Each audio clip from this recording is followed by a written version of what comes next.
Welcome back to In Between Sundays. I'm Toya Exnicious. I'm Alyssa Worrell. Taffy Dollar. Hi, ladies. Hello. Hey. Welcome back. Yay, It's good to be back. Yes, it is. Very good. A lot going on right now. A lot going on. It never ends. Doesn't stop. What do you have going on, Alyssa? Well, just getting ready for preparing to have a 17-year-old. That's pretty big in my life right now. I just want A everybody to know. 17-year-old? 17 is pretty huge. So I feel the change happening within my world. Really? At the house. Having So, discussions. This is John Avery. This is John Avery. He's Warren. about to be 17. 17. When is his birthday? Next Thursday. Wow. So the next time we speak, guys, that's what I'll be walking through as we're talking to you. So you got big plans. You got a party plan. I don't know. He's so chilled out now, which is bothering me. He doesn't want to celebrate 17? He wants to celebrate, but he's like, hey, I want to go shopping and, that kind of stuff. So is his vibe like somewhere else now? 17? All the way different. He just got back from Cali, so he's like, Oh, gosh. You can't On tell 10. him. nothing. You can't tell him a thing. Nothing. Wow. It's like, I'm just ready, Mom, for my goals and, I remember when he was like a baby, listen. Oh, my which gosh. is crazy. Yeah, so, we have conversations now, discussions, family, meetings. Yeah, so it's different. I'm excited, per se. Right. But he's a good guy. He's a good guy. So it's just different, that's all. So it's like this whole different change at the house. So we're walking through that. But it's good. So I'll invite you all over, everyone, to help me out. Exciting times. Very exciting. Particularly when they come into their own and, really start thinking about what they want to do and all of that, get in that space, right? Yeah. It's, It's funny to see, but it's good. Yeah, but you've seen his gifts. I mean, we've been privy to the visible ones. I'm sure there are a lot more than what we see publicly just from the stage and everything. So it's exciting. They're peeking through, the acting, all that it's coming through. Yeah. Shout out to John Avery. Shout out to the homie, John Avery World. Keep making us proud, John Avery. Yes. Doing your thing. Pastor Taffi, what have you been up to?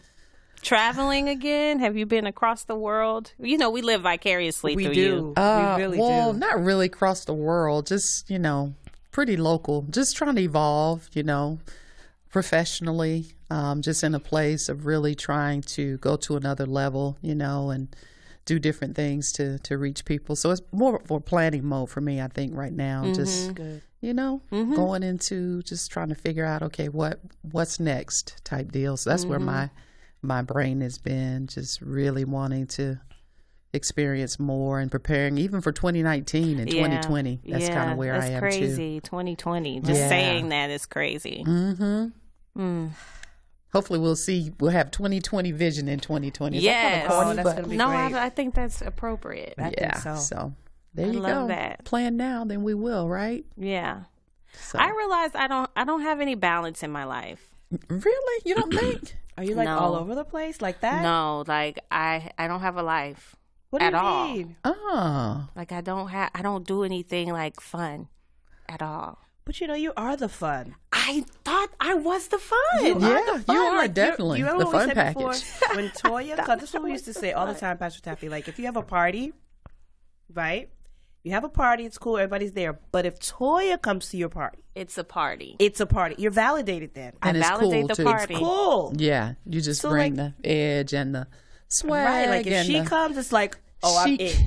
I'm Oh, not yeah. there. I'm not there. What? Yeah. She I got think- so many projects. That's what it I is. think You got that's so what many it things on your is. plate, right? And Yeah. you're trying to sort it all out. Because this year has been a good year for you. It has. And so I think you just trying to Yeah. figure out, okay, what goes where and what, needs to come off now that I'm doing other things. I think that's what I'm realizing. It's the seasonal thing, just shifting seasons where I'm used to being on the go and in the know of things. And it's like now it's more of a focus season than it is that type of season. But it's uncomfortable because it's not my norm. Yeah. So I'm just kind of settling into it. I'm not complaining. It's just different. Yeah. A little bit more structure. You kind of used to. Yeah. Kind of flying with the seat of your pants. And, hey, I'm here, everybody. Yeah, let's go. Yes. And it's like, so what's going on? I don't know. But anyway, moving on to today's topic, we're going to be talking about celibacy and dating. Well, I wonder who this topic is going to fall on. You guys are married. I know, 32 over here. 32 How many years. for you, Alyssa? Next Tuesday, it'll be 25 in the game. Oh, my God. So you got birthday and anniversary next week. It all happens. That's great. Oh, my God. So, yeah. So you guys were in a dating phase at one point. Yeah. I mean, centuries ago. But so, it's not that far removed of a concept, right? Well, it seems like it with all this digital stuff going on. I mean, it's... What do you think about that? Like online dating? I think it's great. I wish it were around when I was dating. Really? Would you just have gone for it? I think so. I definitely would have. It was a cleaner and safer time back, Yeah. But now is seems like people are a little crazier than what they were back then. So Right. it's riskier. You know? But it is a cool concept. Yeah. Yeah. I think so too. I think it opens up your options. Whereas traditionally, it's just like if you go somewhere and you meet someone or someone introduces you to someone that they know. But now it's like your options are a little more open. Have you done an online date? It's weird. It's not like online in terms of I've gone on dates with people I've met. Online? Yeah, but it wasn't like a dating site. Oh. Yeah. How'd that happen? So I'm like in different groups like on Facebook. So I'm in a sports group on Facebook. Okay. And so I dated someone from the sports group. But you're not like on a dating app or anything? No, not like on a date. But you converse online and you get in conversations and you meet different people and you're exposed to different people. Mm-hmm. And so it's cool for me. Was he crazy? No, not at all. That's good. Mm-hmm. See, that would be me. I would be so like, you just can't be crazy. I would be so mad. I would be like, what are you doing? What are you doing? Like nowadays, you can Google anybody. True. So you know really the crazy. You can get all the details on anybody. All the tea. Be all sure the to tea. do it. You can get the tea up front. Just Mm-hmm. Google them. You'll see if they have mugshots out there. Oh my Children, gosh. their living history, where they've lived. You can see they all committed that. murders. There's a mugshot place that you go and look to? Yeah, Oh, it's got people's that's too much. mugshots on there. Wow. Yeah, so you can find out anything you want to know. Really? Yeah. So it's like I know more about you than you think I know. Than you think I know. Yeah. Google is your Wow. best friend. Mm-hmm. So what do you guys think about, we're talking about celibacy and dating. Mm-hmm. Do you guys think that celibacy is like an antiquated concept? So a lot of people think people don't do that anymore. I know. That's what I heard. That was kind of what conversations I had too when my daughters started to date and stuff and had boyfriends. It was like, celibacy, what is that? And who is really living that way, right? It's from the Bible, and you think of Mary and the virgin birth, and is that what we're doing right now? And with the whole ceremony and the ring, and I mean, we did it all, and I think it definitely has its place. It has its place, but yeah, people are doing it now, not just for religious reasons. They're doing it like as a cleansing, a purifying of their mind, and holistically, so they can determine, okay, I'm going into like a Zen space. Yeah. I think it's the best thing, honestly, if you can. Yeah. I'm not like, if you're not able to, people have their own reasons, but I just think it's still the great protection on a lot of places, especially depending on, where your head is, where your heart is, what you've walked through, what you're walking through. It allows you to get to know that person. Yeah. Because once that's introduced, it's just a whole different level. That's just, just a whole different level. But I think it's I think it's good. Yeah. I do. And probably mentally and emotionally, I think you could probably think a little clearer and just kind of be a little more biased and removed and maybe able to discern a little bit more, because when you're not trying to be celibate or have some parameters about and standards about yourself, and with emotions and just your own desires, it gets confusing. I mean, it's confusing anyway, but it just convolutes and can add to the level of do I really like this person, or do we just have great sex, you know? So it definitely gets weird. I've tried it every way. Okay. Always. I got married young, 23. Okay. So up until that point, I was a virgin when I got married, and I was married for 5 years and then got divorced after the 5th year. And then after that, I started a new journey, and I didn't find it as easy to remain celibate having had sex as it was when I was previously before I had sex. It was easier because I don't know if it was easier. It's just all just like not easy. You know what I mean? In terms of doing what seems to go against what's natural almost. So, do you think your partner has something to do with it? Your boyfriend, in terms of making it easier for you to be celibate? Maybe if you had been with someone who was stronger in that area, sexually, versus maybe you not as strong, and then maybe you guys could have helped each other, or you feel like you both were kind of struggling and as a result you fell? Yeah, definitely. Because it's a mutual thing, and you have to be with someone who's in support of you, and not someone who's, even if they're not forcing you, but like innuendos or like hints or I'm kind of getting tired of this walk, you know, kind of thing. So it does matter that you're of like mind with someone who's on the same path. Yeah, on the same path. So should you stay with that person if they're not? What do you think? If they're like, well, I really like you, we'll see how this works. Well, I think it's about your values, you know, determining what you value and what's important to you. And it is important to have people who value what you value. You know what I mean? Yeah, in terms of how can two walk together unless they're in agreement. Like, if I value celibacy or, you know, as something that's a priority to me, I think it is important that you're with someone who values what you value.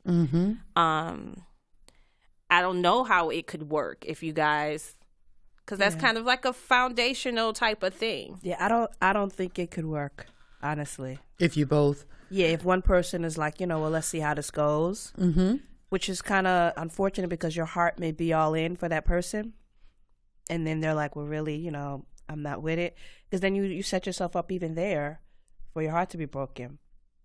Well, then that brings up how soon in the dating process do you think you should discuss? That's got to be day one. You know, you go isn't that weird? Yeah. It can't be weird, because if look, how could it be weird? Like, you know, you come to the date, like, he's looking amazing, you know, you're looking amazing, he's smelling amazing, you know, you're smelling amazing. You know, all you need is like one touch across the bread, and it's like, oh my God. So if his mind is not there, you're out of there, kiddo. You're in the game. You're at the end of the night, it's a wrap. I'm telling you, it's a wrap. But I mean, on the first date, you're saying I'm celibate. You have to. I'm telling you, people, trust me. My God. What about the process? Is there like, where maybe this person they don't know anything about it, or is that something that you kind of think about? Well, you don't know anything about anybody when you start going out with them, so it's a good tester of the water. It's a good. I'm telling you, I'm telling you, people, it's a good tester of the water. Because if right off the box, you can tell right there if he's going to be, or if she's going to be like, oh, okay. Because for some people, that's like a total attraction. Yeah, it is. Yeah. You know what I mean? That's like, oh my God. And some people jump on board with that. Like, you know what? I've been waiting for somebody that can go this route. Yeah. To be honest, I know there's people out there that's listening to what I'm saying. Some people is like, nah, I can't. So that's day one. Just eat your food, say thank you, and keep it pushing. For some people, it's a turn off. It's like, some people it's a turn But off. don't you want to know that day one versus getting dressed up another night? No, if I'm hungry, I may want another meal. But then you're a user. You're a user, people. You're a user. If you're doing that and you're like, oh, help me. Well, let me just see, and you know that it's in your heart. Yes, I'm a user. You're a user. You're a user. You're just having fun. That's what I'm saying, because you know where that person's mind is. You know, especially if you know you're a baddie, right? You're sitting at the table. The body is cool. It's rocking. You saw how he checked you on the first date. You know where it's going. So if you go to the second and third date, you're a user. I'm telling you, you're a user. I don't think so. I think so. I don't think so. I think it's okay. Two people going out, having a good time. You're just having a good time. You're just meeting another person. So what's the great time period, Toya? So if it's not the first date, then what? I mean, 90-day rule? Not 90 days. You kind of just ease into the conversation. That's what I'm saying. How much ease is ease, Toya? Like, that has to be part of the, like, oh, you look nice. So tell me, like, how you feeling about this dating thing? Well, because I think you have to give... Somebody wants the cookie after a certain amount of time now. Right? They do. You do have a time limit. Yes, time limit. That's what we're saying. So what is the time limit? I'm going to say maybe second, third date. Maybe conversation in between. I just feel like right out the gate, that's a lot. Hey, by the way, I'm celibate. It's like just wearing like, just kind of ease your way into it. And by the way, you should be too if you want to be with me. Bye-bye. Is that what we're doing? Yeah, but after a person gets to know you, maybe if they hadn't considered it, they may be like, you know what? You're dope. You know what I'm saying? I would consider being celibate to be with you. But how can they make that decision out the gate if they don't know you? But some people are there to be out the gate the first night. So what do you do? What do you do if after dinner, right, that person says, I really enjoyed our time together. Come over to my house for cocktails. You can say, no, I don't think that's appropriate. And then when they say, why not? I'm feeling you, you're feeling me. Then what is your next sentence? We're just getting to know each other. I don't know you that well. Okay, so then they say, okay, well, how long before you know me? We've been talking for a while. What is going to be it? Notice the drive into the conversation. Yeah, but I don't think that's not. Most guys I've dated aren't that way. They aren't like that way. So it depends on the person. I think it depends on the person, and I think you make a lot of assumptions up front, and you put a lot of stuff up front, and then you make things heavy up front versus just easing your way into it. You know what I mean? Versus making it so deep on the first date. It's like, well, let me just get to know you. And if he's going there, you have the option to say, no, I'm not really on that. I don't really know you like that. So that's a good indicator. So if he's going there, first date, if he's going there, then you rock it that way. But if not, we say we're just going to ease into it and let the conversation come to you, and then you discuss it at that time. Yeah. Got it. I think so. I got that. I like that. I think just the fluidity of it all. Not treating every man the same as if they all want the same thing. Like, let me put up my wall first so you know where I stand, because you probably are just, it's like, not necessarily. Okay. I'm going to kind of go with you there. But I mean, maybe earlier than later. I wouldn't like when feelings are heavy, waiting until you're so invested. Right. So earlier than later, but the first date to me is just like a lot. Well, I'll say again, if it's the first date and it's going there, then you need to have the conversation. Yes. If they're just nice and you really feeling each other and you move on to the next date and you really are just getting to know each other and you like what's happening, then I agree. But if it comes, then you gotta hit it head on. You have to hit it head on. And I think I feel like that's just the way life is now. Like, you gotta. Yeah. But that's me. Yeah. I just, Yeah. I mean, the first date nowadays is really serious. It's pretty intense because I guess the older a person gets, they can be very direct, in terms of what this is about. I'm looking for marriage. I want to have kids. It's like, whoa, a lot of things are, bombs are dropped on the first date now because it's just this day and time, right? Yeah. Yeah. I think age plays a part in it too, because definitely when you get older dating, you want to cut out a lot of the riffraff, right? And kind of get to the point. Versus when you're maybe in your 20s, I think dating may look a little differently, the scope. I think it looks a lot different. Yeah, because you get up into your 30s and 40s or maybe after divorce in 50s, and you're out there again, that's a reality. You probably are a little more upfront a lot sooner. You figured some things out. Yeah. You figured out this who I am, what you want. You figured, and you realize you just can't waste lifetime. Yeah. Yeah, it seems like people aren't dating as much now as they used to. I think that way. I don't know, because it seemed like earlier people were dating more in order to develop serious relationships, but now people are like, particularly maybe it's just women are making decisions to marry later and do their careers and stuff now. So it seems like date here or there, or not really dating. Yeah. Whereas it was different. What do you all think? You think that's the case? It just seems like, because I ask my kids, I'm like, have you been on a hot date? They're like, I think it has to fit. No hot date? I mean, why? What's going on? Why you not dating anybody? Right. I think it has to fit for women. A lot of, career women, I think it has to fit for them. Like, if you're not a good fit for them, then they're not thinking about it. I think it has to look right. I do. It does. It's so weird because there's this fine line. And maybe that's with everything. There's just this fine line of like pursuing your career, going after all those things, doing all the things you want to do. And then sometimes you could get a little removed from the idea of family, dating, relationship. It's kind of, you just like, I could take it or leave it. And it's. Is that because of maybe the type of dates you go on, or the climate? I think it's society. Yeah, people always talk. I hear a lot about the pool of dating, and the people, I guess it's just not the caliber or something like that. Oh man, it's so weird. I think society is shaped. I mean, you look at television, these women are out there, they're getting it. They're getting it, 5 figures, 6 figures, 7 figures, 8 figures.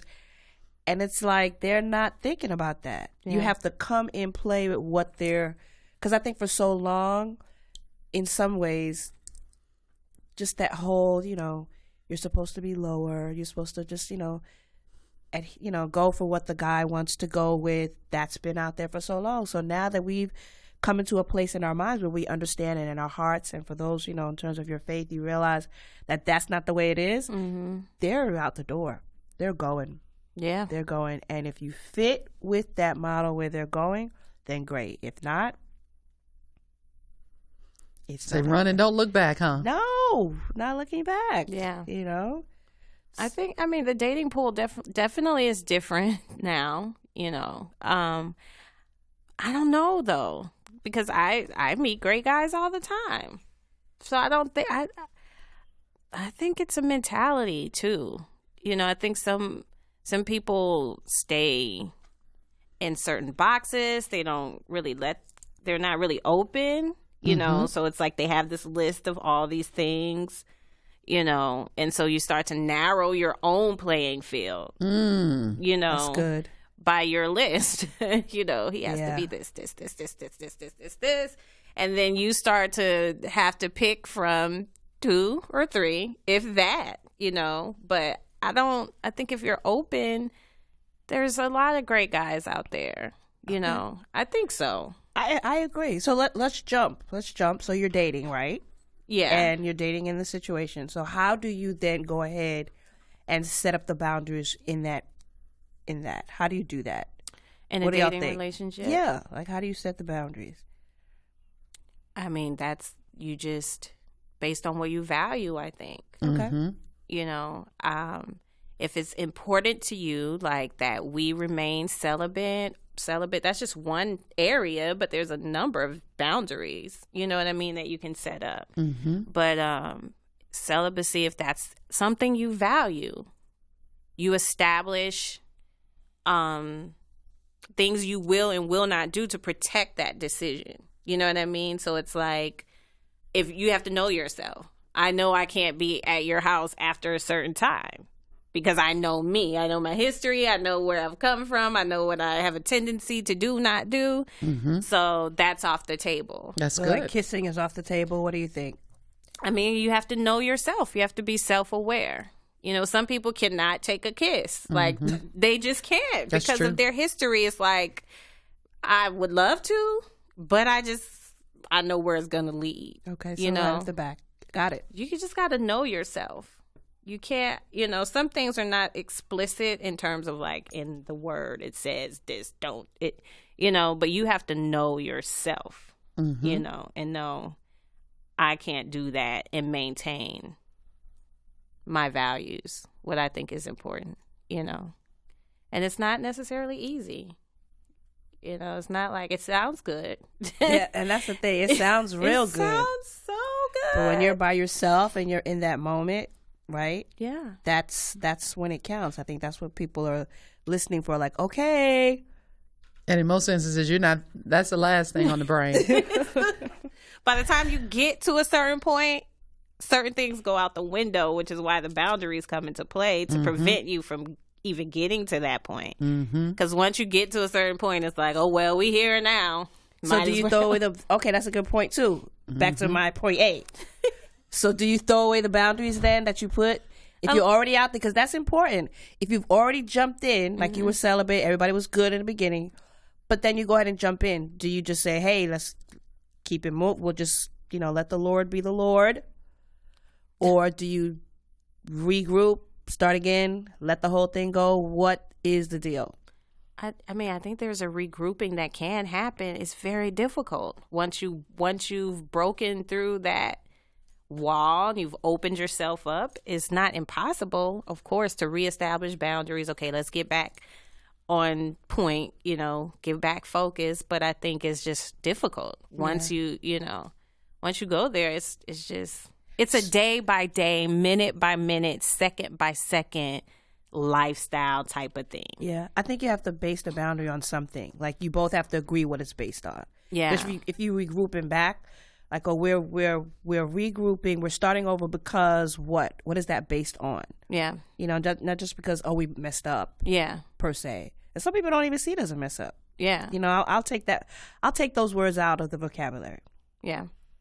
But I think it has to be based on, like, we're going to regroup because you both have to be on that same page. I don't think it's going to mean anything. Then it'll be next week, same thing will happen. Yeah. The week after that, the same thing will happen. So. And I think it's because sometimes you could even refrain and it's a false boundary. Right.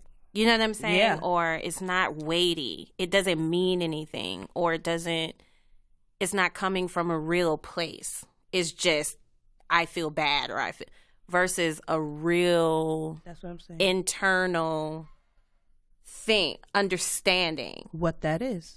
Of protection, of guidance, knowing what's right for you, being integral with your body, you know, being accountable for your actions. It's a lifestyle, and it's not just limited to sex, celibacy. It's just a way you live. You know what I mean? Where you're considerate of the decisions that you make and the lasting effects. That's like not just whether you have sex or not. That's true. I mean? And even that person's future partner, because maybe they're not for you, but they're for somebody else. And you kind of know that, or maybe you have a sense of that. So it's like for you to defraud them or not to be totally forthright by, you know, I'm not going to go to bed with you because I know what you're working on and I may make it more difficult for the next person or your spouse, your future spouse. You know what I'm saying? I do. That level of respect, too. A lot of times we don't think about, we're just caught up in the moment type deal. Yeah. But just at level of not just trying to, you know, fulfill our own selfish desire, but really seeing that person as an individual. Yeah. Yeah. Wow. Great conversation, ladies. That was good. That was absolutely great. I think there's so much more. Yeah. But I think it's really good as to what we hit on today. Yeah. So tell us, how do we reach you online? Is there a way to reach you online? I am all over the place. I am alyssaworrell@gmail.com. I am alyssa.worrell on Instagram, and on Facebook, Alyssa Worrell. Pastor Taffi, we know we can reach you at taffidollar.org. That's right. And all information regarding In Between Sundays, you can find it on taffidollar.org. All of our air dates and hot topics and everything we're going to be discussing. So make sure you go out there. And we have other things online as well, messages and different things you can take advantage of. So thank you so much for tuning in to In Between Sundays. We'll talk to you next time.